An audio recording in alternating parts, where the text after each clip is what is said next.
In today's video, I'm going to teach you how to download and install TurboTax from installturbotax.com. To get started, open your preferred web browser on your computer and go to installturbotax.com. Make sure you type the website address carefully so you land on the correct official page.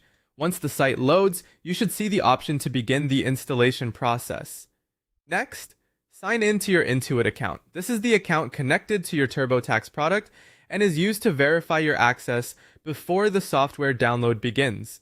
If you're already signed in on your browser, this step may go quickly.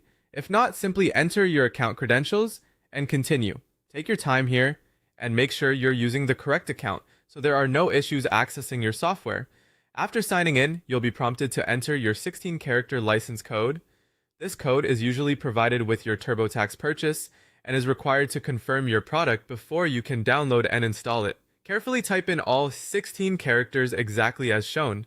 Pay close attention to letters and numbers, since even a small mistake can prevent the code from being accepted. If your code includes dashes on the packaging or in the confirmation materials, follow the format requested on the screen. Once the license code is accepted, the site will guide you to download the TurboTax installer.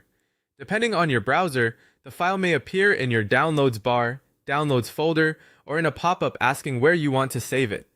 Open the installer file after the download is complete to begin the installation. From there, follow the on-screen prompts to install TurboTax on your computer. The setup usually only takes a few minutes. During installation, it's a good idea to avoid closing the installer window or shutting down your computer until the process finishes. When the installation is complete, you can launch TurboTax and begin using the software. If you run into any issues during this process, double check that you're signed into the correct Intuit account and that the 16-character license code was entered accurately. A stable internet connection can also help the download complete smoothly. That's it. By visiting the official installation website, signing into your Intuit account, and entering your 16-character license